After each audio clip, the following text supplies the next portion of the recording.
And we're looking for things that raise our baseline. Most people's baseline level of health is low, okay? Caffeine can stimulate us, but that does not raise our baseline and often lowers our baseline. What we need is exercise to adapt our baseline higher. We need to adapt ourselves to a higher baseline over time to where our baseline is naturally higher with no stimulants. We need to take tonic herbs that slowly strengthen our baseline over time to where our literally like gynosema, ginseng, cordyceps, chaga mushroom, these things boost our baseline without the need for stimulation and burnout, and they actually prevent burnout over time. That's why tonic herbs are superior, okay? And then our nutrition. We want to avoid all of the foods that leach us of energy and leach us of nutrients, like refined carbs and even white rice and jasmine rice. If you're not an athlete, you have no business consuming the extra carbohydrates legitimately unless they are whole food form, okay? So we want adequate protein from animal foods, okay? 1 gram per pound of ideal body weight, okay? We want to eat organ meats that give us the extra nutrition we don't normally get from those. And then whatever carbohydrates we can tolerate without stimulating negative symptoms like eczema and psoriasis like I had from like beans and stuff. That's what we need, okay?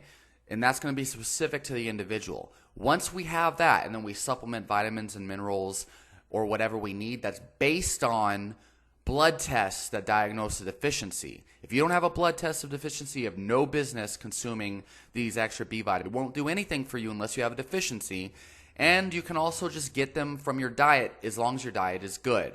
But so many people's diet is not good because they follow the wrong health gurus, and that causes them to go down an obsession of health and new biohacks and crap, when in reality you don't need to spend thousands of dollars on supplements. You don't need 20 different supplements to support your health. If your diet is good and you're taking tonic herbs that balance your health, you won't need all these things. You won't have deficiencies. You won't have low testosterone. If your exercise is good, you'll only get stronger and more fit as you get older, okay? But most people, they're following the wrong paradigm. They have an extreme, obsessive, imbalanced approach to health, and that is why they're unhealthy. That is why they have to take 30 different supplements a day. That is why they are not getting healthier or stronger.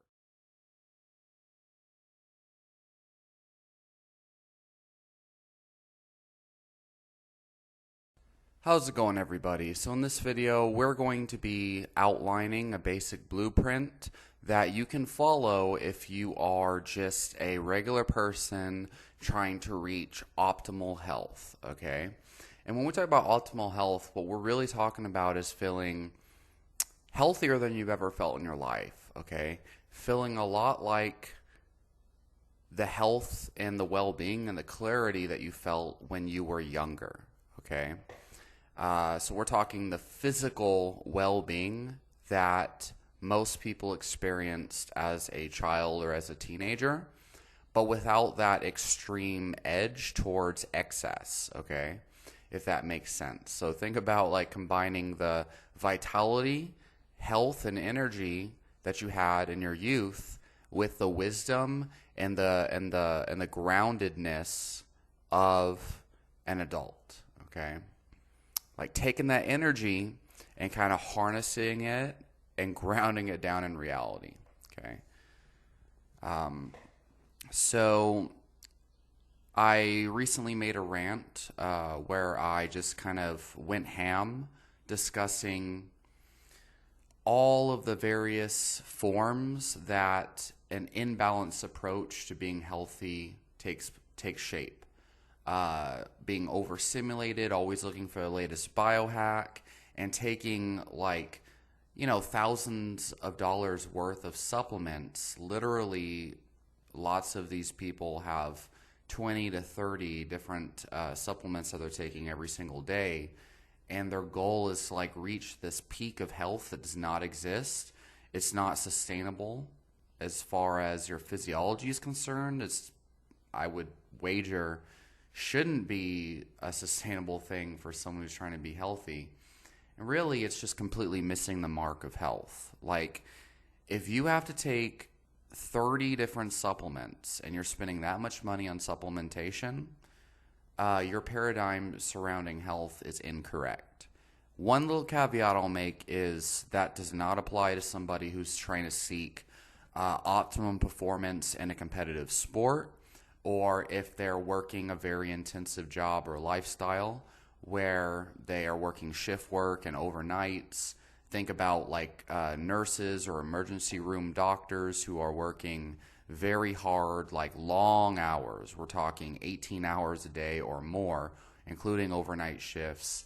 And their body, their mind is like on the very edge of what is possible for human limitations, okay? Same thing with competitive athletes. People are competing in jiu-jitsu like myself and some of the mixed martial artists that I train.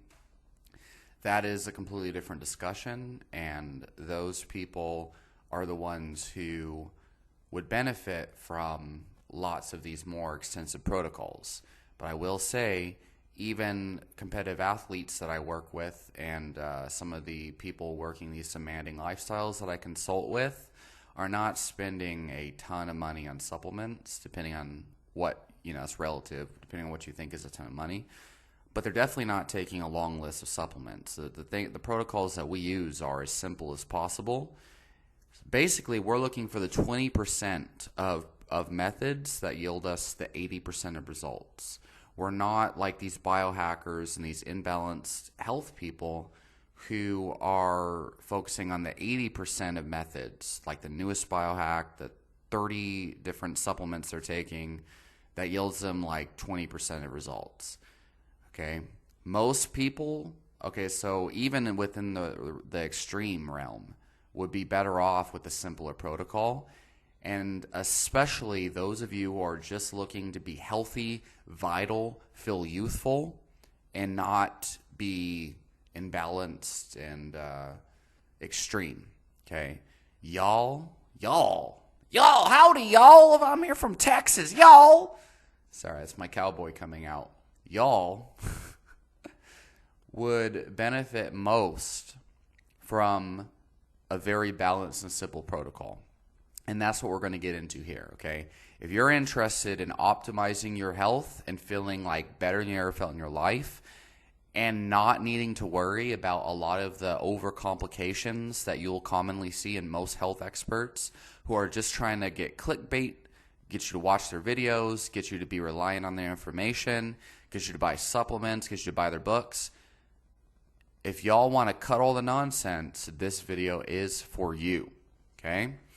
So let's start with supplementation because that's the one that people generally get wrong the most, okay?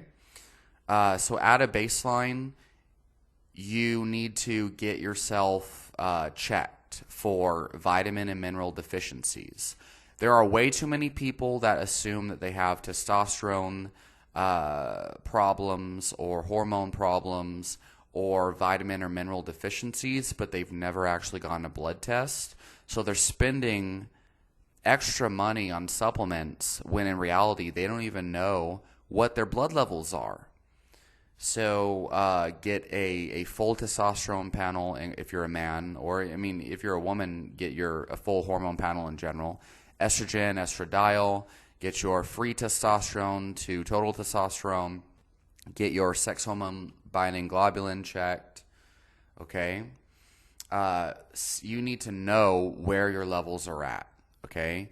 Because there's too many charlatans out there trying to sell you their supplements that we don't know exactly the potency of and generally only show efficiency if you're actually clinically low in the first place. And you don't want to go down that rabbit hole of experimentation with these like more imbalanced supplements if you don't even have a real reason to consume them. Okay, so get checked first, okay? That's hormones, number one. And I'm talking legitimate panel. Make sure you get the exact blood tests that I mentioned, okay?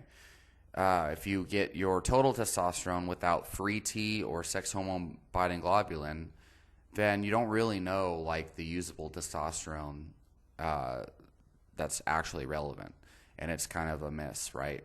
Same thing with thyroid hormone. Make sure you get TSH. Make sure you get T3 and T4. Okay, don't just get a TSH panel. You need to know all of those in order to really be able to diagnose a thyroid issue. Then with vitamin D, you want to make sure you get the inactive vitamin D and the active vitamin D checked, and get your parathyroid hormones checked as well. Okay, because parathyroid hormone is going to tell you about calcium metabolism in relation to vitamin D metabolism, because your vitamin D levels alone can tell you to a certain degree what you need to know as far as, are you getting enough sunlight, do you need vitamin D? But if you have abnormal vitamin D levels, that can get really complicated without knowing your parathyroid status, which will tell you calcium, okay? And these are mostly for people who are exhibiting symptoms, right? Because people who, if you have like low energy, if you're peeing all the time, if you have low libido, low mood, all of those things, it's very common to just start supplementing things based on self-diagnosis, okay? Get checked, okay? Also get a folate panel, get a vitamin B12 panel, get your iron status checked. Don't be like Frank Tufano, who just freaks out and has all these different health problems but never actually gets a real panel, and then constantly records videos on YouTube saying that he found the answer to his health problems because, he's a health guru, so everyone wants to rely on him to be healthy. But if he can't even solve his own health problems and act like he knows what's causing his health problems, then he seems uncredible. So, of course, he has to act like he has the answer. Problem is he never actually gets tested, or if he does, it's not the right test. And so he's always kind of like a rat on a spinning wheel getting nowhere. Get checked. Okay?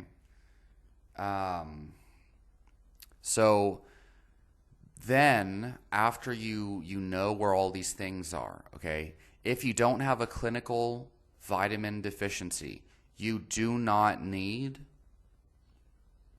any supplemental vitamins or minerals. Okay, well, minerals are a different story, but you don't need any supplemental vitamins.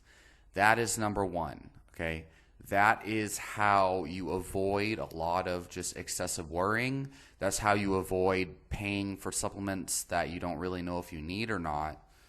And a big thing to understand is, and I've seen this with clients in my own family as well, where you'll assume that you have a deficiency and you haven't gotten checked, and then you start to supplement with something like B12 or something, and then you start to exhibit really strange symptoms that are the result of overloading yourself with a vitamin you didn't need.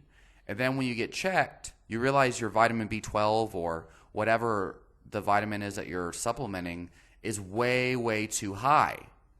And then after a number of weeks where you cut out that excessive vitamin supplementation, your levels return to normal and your symptoms go away. So a lot of times these freaking supplements that people are taking to optimize their health and reach the peak of health or nirvana of health are actually something that's greatly contributing directly to your symptoms. By trying so hard to be healthy, by obsessing over your health, you can oftentimes create the very symptoms you're trying to remedy. Okay? You can make yourself unhealthy by trying so hard to be healthy. So that's very important. Okay? All right. So let's say that you've gotten that taken care of, right? Supplement the vitamins and things that you are deficient in. If you're deficient in certain hormones, take if you have low T, Tongkat Ali can help. Combine that with something that optimizes your, that helps to keep more free testosterone in the circulation, something that kind of inhibits sex hormone binding globulin. But that's a medical treatment type approach. That's not like I'm trying to be healthy and this is supporting my balanced health, right? Homeostasis. So beyond that, for most people, the reason why you end up with low testosterone in the first place, oftentimes, or whatever, it's because whatever protocol you were following before was not balanced. Okay, so anyway, let's kind of just, so a baseline of nutrition. Okay, base your diet on animal protein. Okay, especially red meat.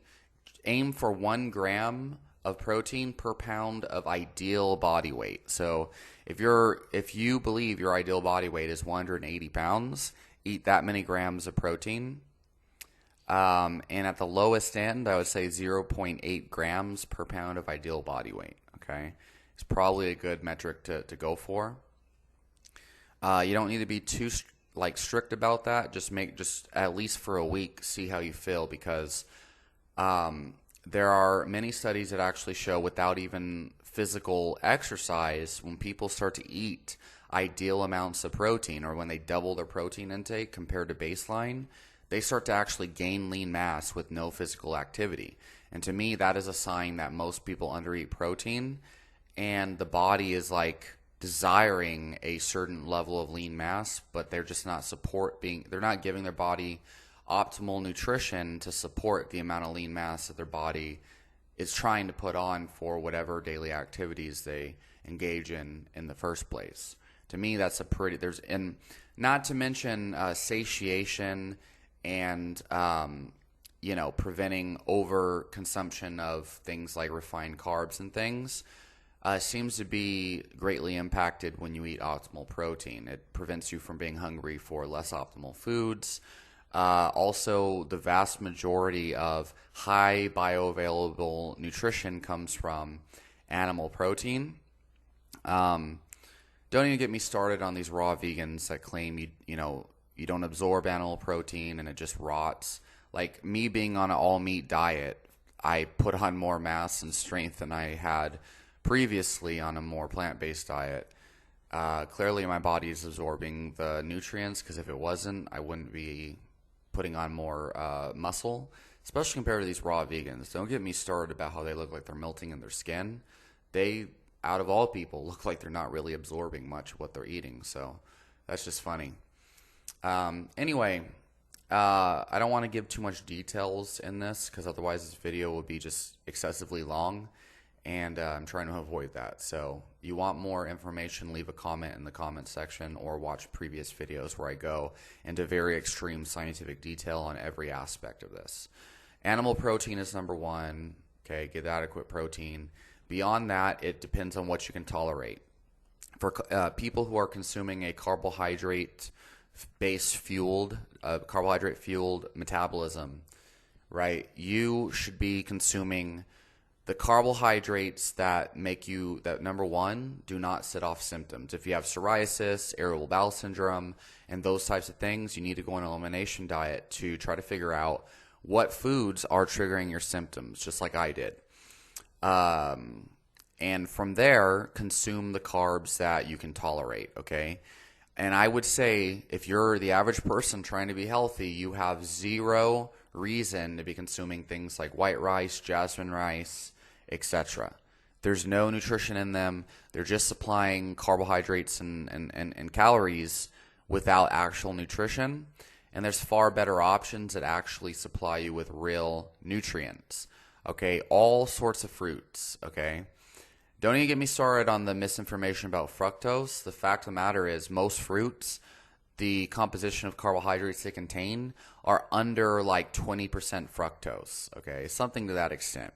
There is a variety of different carbohydrate sources, including sucrose, maltose, starch, and fructose. And fructose also, kind of the way it breaks down, in general, it's not necessarily pathogenic. So anyway, obsessing over fructose kind of is a lot of that nirvana of health syndrome that leaves people stuck being unhealthy and leads them farther off the path. I'm not saying that you need fructose, or that fructose is like this magic thing that like people in repeat circles try to say, like, oh, it'll heal your freaking thyroid. No, that is, again, an extreme. All I'm saying is if you're trying to be healthy, eat the carbohydrate sources your body can tolerate and don't obsess over things that don't matter, like fructose and whatnot, okay? As long as you're consuming whole foods, this whole fructose thing doesn't matter, okay?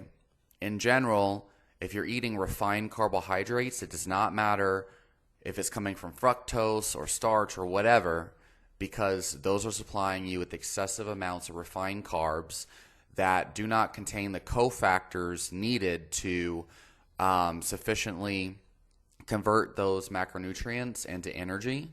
And so I believe that creates a deficiency through pulling the stored nutrients, if that makes sense. That, again, is kind of pseudoscientific, but I made videos previously where I go into deep detail.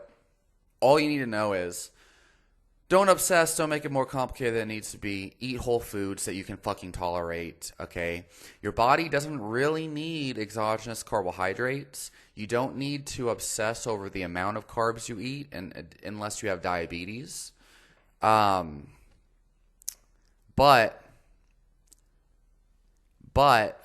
yeah, as long as you're not eating refined carbs, you're good. If you find that a ketogenic metabolism resolves your chronic like mental health issues and things like that, then that's fine. If you think you need more carbs, that's fine as long as you get them from whole food sources, okay?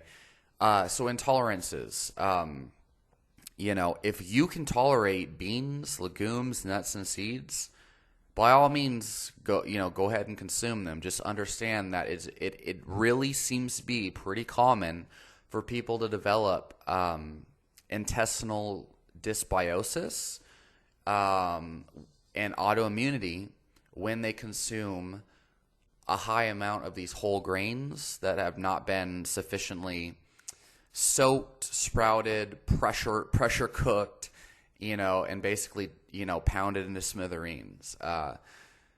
And also, I think it's kind of ignorant to just blindly and generally claim that these foods are universally unhealthy, simply because, we have sufficient scientific evidence, as well as just, traditional information. Populations of people who consume a large amount of these foods, and generally along with large amounts of animal fat and protein, tend to be the healthiest cultures in the world, or populations of people in the world.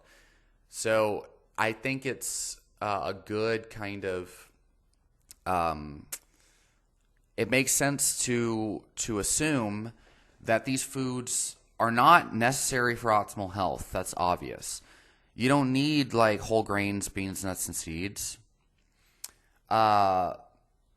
And in many cases, they can cause problems for certain specific people who are intolerant to them.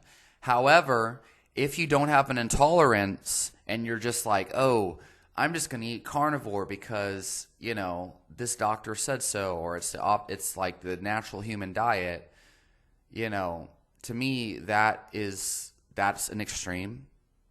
But to say like, oh, you need these foods in your diet, they consume unique nutrients, they contain unique nutrients you can't get from meat and blah, blah, blah, that is also an extreme. And I think that both of them breed inaccuracies that are not entirely true. So again, if you want to eat carbs because you feel like you have good, balanced health on it, do so and get them from foods that you can tolerate. And if you can eat beans, nuts, and seeds, I mean, as long as they don't create problems down the road, be my guest. But don't think that you need to eat those foods, right? I do think animal foods, specifically a decent frequent consumption of things like liver and organs, as well as egg yolks, and probably sardines for the small bones that they contain, as well as a wide variety of other nutrients you can't get from other sources. I think that's a good kind of thing to include in your diet in varying amounts. And I do think getting adequate protein from animal sources is a good idea, okay? But I think the magnesium, the potassium, the vitamin C that you can get from a lot of especially things like fruits and non-starchy vegetables, if you can prepare those things properly, like boiling the vegetables, I think can be a useful ally for a lot of people. Just keep in mind you also get a lot of magnesium, potassium, and things like that from animal foods if you prepare them properly. And I like to boil my meat because if I consume the liquids, the broth that is extracted from the meat, then I'm getting a pretty decent amount of potassium and magnesium without a lot of the anti-nutrients. And, you'll hear different experts kind of debate how relevant that even is. But, it is what it is. That's what I think is probably best. So, supplementation, okay? For homeostasis, tonic herbs, okay? And if you use vitamins and supplements to, vitamins to like kind of like remedy a deficiency, monitor your levels after a couple months. And when you have no deficiency anymore, stop the isolated consumption, the isolated vitamins, and get them from whole foods. B vitamins, get them from liver, okay? Vitamin D, get them from sardines and egg yolks and liver, okay? Yeah, and just the list goes on. Vitamin A, get it from liver. Get preformed vitamin A. I had a client go from bedridden for an entire decade to all of a sudden being able to work a normal job again and start exercising just by adding liver to his diet because of vitamin A deficiency, I'm pretty certain. And I guarantee that's common because everyone thinks that they're getting it from bed quarantine when they're really not. All right. Supplementation, okay? Seek tonic herbs that bring balance and homeostasis, things that strengthen the body over time. Gynostemma, chaga mushroom, okay? And for some people, reishi mushroom in smaller amounts. And make sure all of these are dole extracts and they're concentrated. Something like a 4-to-1 extract, a 10-to-1 extract, taken in small amounts over time. Cordyceps, okay? Very, very good, but for some people might be imbalancing. It might be better for athletes as an athletic tonic. But things like chaga, gynostemma, ginseng is good, but you have to be very specific with the type of ginseng depending on the individual. So lion's mane, I believe, is good, but I like to take it more so on days where I'm trying to be cognitively engaged. So when I'm doing studying and stuff, I'll take a pretty hefty dose, something like a teaspoon to maybe 2 teaspoons of a concentrated lion's mane extract. If you are trying to kind of like if you're an older individual and you're afraid of something like Alzheimer's or cognitive impairment, I think lion's mane can be a great tonic herb for older people to consume on a daily basis because it supports brain health over time. But I think if you're younger, I think it just really depends on the individual.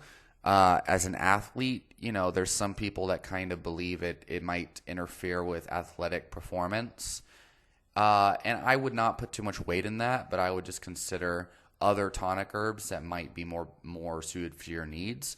Things like rhodiola rosea, taken in the right form and the right dose, can support memory and brain health and focus and attention while also supporting athletic activity. So it's all about taking tonic herbs that support what it is you're trying to build over time that are specific to all your goals, right? Reishi mushroom can be great and an amazing way to build immunity, build adaptability, build cognitive performance, improve your sleep over time, improve digestion, improve athletic performance, or not athletic performance, but just like life performance. But an issue is that it's for many people, they report problems with their sexual health, like loss of libido and possible loss of aggression over time with reishi. And so that might be something you should think about, but not put too much weight in, something you should experiment with. For some people, reishi might be the best tonic if they're on a spiritual journey of meditation and they just want to be healthy and things, but not if they're trying to like destroy a competition. For other people, it might be great in terms of athletic performance. There's even studies that show reishi mushroom combined with cordyceps improve testosterone to cortisol ratio, which is a sign of preventing overtraining syndrome and recovery from training. So it just depends on the context. And one more thing I'll say is, especially with reishi mushroom, it's best taken in smaller doses, taken over the long term. And one of the main problems people do with reishi is they just overdo it because they're looking for an extreme. They're looking for the nirvana of health, and they're using reishi in mega doses to try to solve insomnia or anxiety, when in reality, smaller doses give better results over time. And so if you have negative results with an herb, a lot of times it might not be that it's the wrong herb for you or that it doesn't work or that it has negative effects, but actually that you took it too much and you need to take it in smaller doses, especially with things like rhodiola and reishi. That's what I found. And part of the reason why I've had kind of shaky results with it over time is because of my tendency to try to megadose.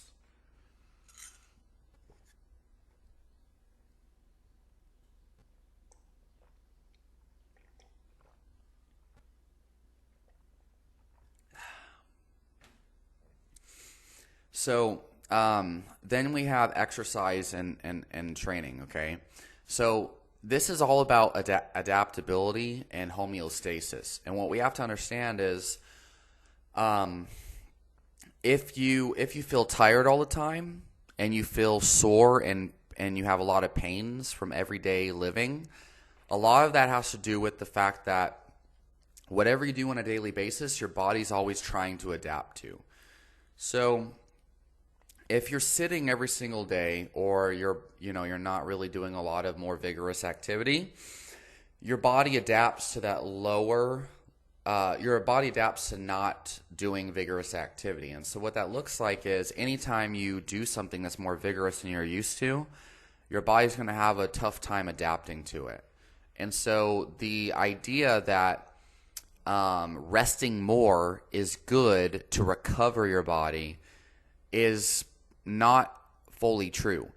We need to look at something called the repeated bout effect, where the more exposure your body has to a given activity or exercise program or whatever it is, the more your body adapts to it and the less stressful it becomes.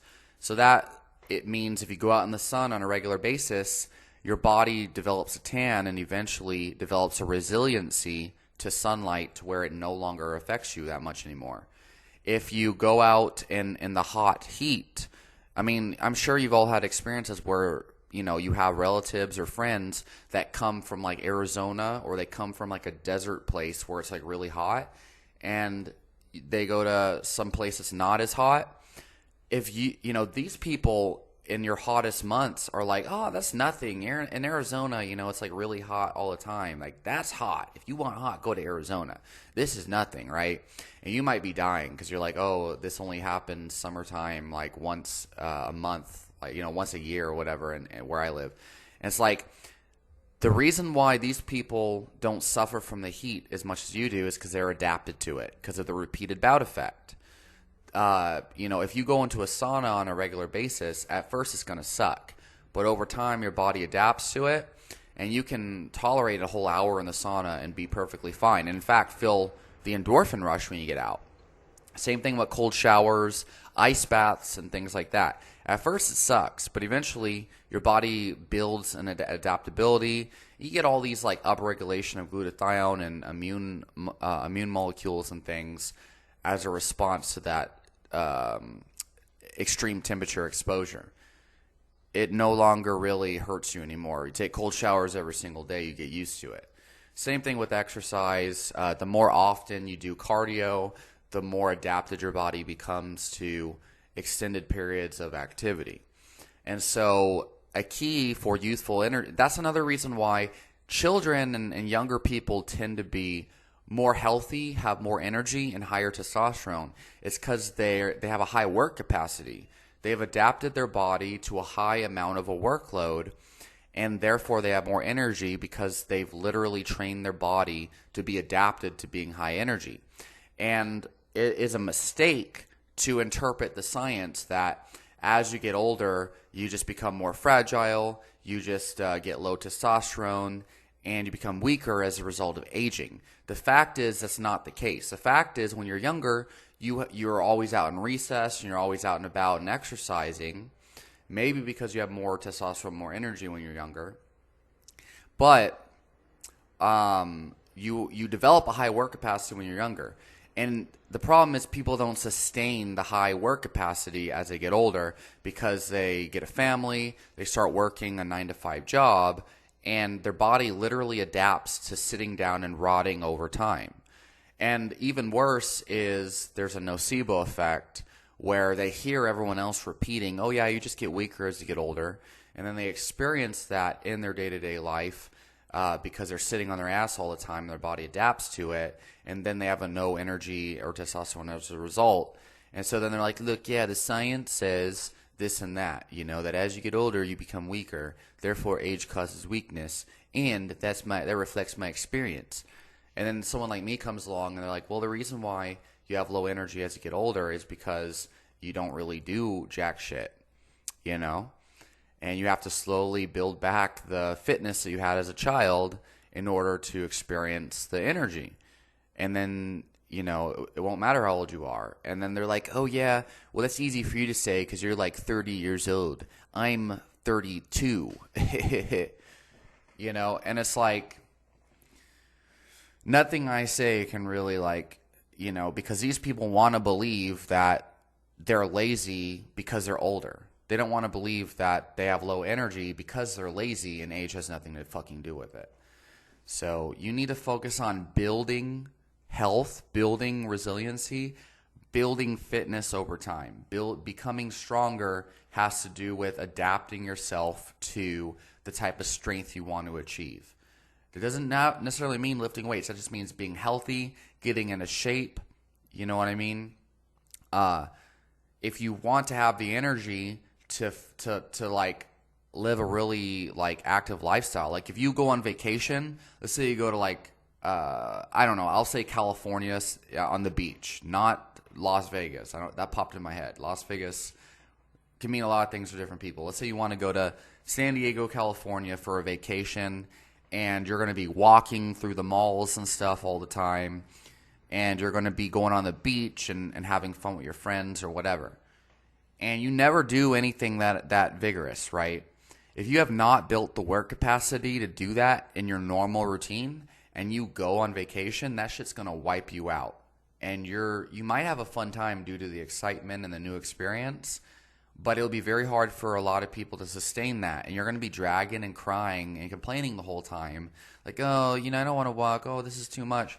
Because that your body is adapted to sitting on your ass all day. So building work capacity is a very important concept to understand. The type of if you want to be able to sustain the type of energy you need for going on that vacation and walking around and doing the beach stuff and having fun with all your friends, playing volleyball no matter how old you are, okay, it is about building routines in your day-to-day life that have that level of kind of activity. And that could just be going out on a walk in nature for an hour or so a day. If you go on a walk for an hour a day in nature, that is literally building your body's ability to sustain energy for that duration of time, which will translate into an hour walking at a vacation. But if you never really do that type of activity, and you have to be really honest with yourself, that is literally the reason why. It has nothing to do with freaking age. Unless you're really old. We're talking 75 years old or more. Whatever. All right. So the focus is on doing the shit that fucking matters, okay? Eating a diet that supports your baseline level of nutrition that is indicated by blood tests, okay? Get rid of all of this hyper obsession with health by actually getting real blood tests of the nutrients you might be lacking, okay? And then you can use diet and nutrition and supplements to remedy the real problem that you have, that you know you have because you've had a blood test. Not because of some charlatan that said, oh, if you have low mood and stuff, it can be because of vitamin B deficiency, and you haven't got a blood test. Fuck all of these gurus that just want you to like buy a bunch of supplements and fucking be reliant on their health information. That is a really easy way of constantly being trapped on a spinning rat wheel getting nowhere. Okay? Find out for real. And that will save you a whole decade of seeking. Okay? Unnecessary, like, being lost, basically. And then after that, it's all about eating a diet that sustains a lifestyle that you want to live and removing foods that cause you problems. For one person, consuming a large amount of beans might be beneficial. For another person, that's an absolute bombshell in your intestine. Or, for me, that causes psoriasis and eczema and irritable bowel syndrome. For another person, that just might make them feel really good. However, there are universal principles that we all need to follow, regardless of your genetics or whatever special snowflake you fucking think you are. And that includes eating adequate protein. Okay? 1 gram per pound of ideal body weight, and I would definitely recommend getting that from whole animal foods. Okay? And then just consuming 2 ounces of liver a day or something like that is probably going to fulfill the majority of your nutrient needs. And then I think for magnesium, potassium, vitamin C, and things like that, pineapple, mango, bananas, peaches, avocados, okay? That'll fit a lot of, nutrient needs. For calcium, sardines, small bones, for vitamin D, egg yolks and liver. For vitamin A, egg yolks and liver.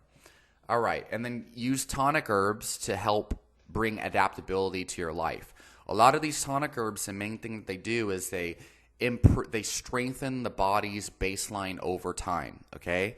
So you have things like testosterone boosters that will raise your freaking your health in the short term and make you feel good.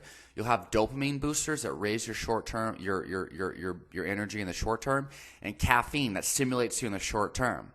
But over time, they lose their effectiveness, and your baseline becomes lower as a result of kind of like burning out and withdrawals and stuff. Then you have tonic herbs that actually will boost your energy in the short term, but also raise your fucking baseline over time. And we're looking for things that raise our baseline. Most people's baseline level of health is low, okay? Because we are lazy, we're not exercising, our baseline diet is shit, and so our baseline is low, okay? Caffeine can stimulate us, but that does not raise our baseline and often lowers our baseline. What we need is exercise to adapt our baseline higher. We need to adapt ourselves to a higher baseline over time to where our baseline is naturally higher with no stimulants. We need to take tonic herbs that slowly strengthen our baseline over time to where our literally like gynosema, ginseng, cordyceps, chaga mushroom, these things boost our baseline without the need for stimulation and burnout, and they actually prevent burnout over time. That's why tonic herbs are superior, okay? And then our nutrition. We want to avoid all of the foods that leach us of energy and leach us of nutrients, like refined carbs and even white rice and jasmine rice. If you're not an athlete, you have no business consuming the extra carbohydrates legitimately unless they are whole food form, okay? So we want adequate protein from animal foods, okay? 1 gram per pound of ideal body weight, okay? We want to eat organ meats that give us the extra nutrition we don't normally get from those. And then whatever carbohydrates we can tolerate without stimulating negative symptoms like eczema and psoriasis like I had from like beans and stuff. That's what we need, okay? And that's going to be specific to the individual. Once we have that, and then we supplement vitamins and minerals or whatever we need, that's based on blood tests that diagnose a deficiency. If you don't have a blood test of deficiency, you have no business consuming these extra B vitamins and shit. It won't do anything for you unless you have a deficiency. And you can also just get them from your diet as long as your diet is good. But so many people's diet is not good because they follow the wrong health gurus, and that causes them to go down an obsession of health and new biohacks and crap, when in reality you don't need to spend thousands of dollars on supplements. You don't need 20 different supplements to support your health. If your diet is good and you're taking tonic herbs that balance your health, you won't need all these things. You won't have deficiencies. You won't have low testosterone. If your exercise is good, you'll only get stronger and more fit as you get older. Okay? But most people, they're following the wrong paradigm. They have an extreme, obsessive, imbalanced approach to health, and that is why they're unhealthy. That is why they have to take 30 different supplements a day. That is why they are not getting healthier or stronger. Okay? So if you have any questions or comments, post them down below. And if you're interested in health consultations and you want to, find the protocol that works best for you, and you want to cut through the bullshit, okay, and you want to learn how to be healthy in a way that you won't need an expert, even someone like me, to freaking tell you anymore, definitely hit me up. Look at my Instagram, @CoachWolfgangVL on Instagram, and I'll talk to you very, very soon.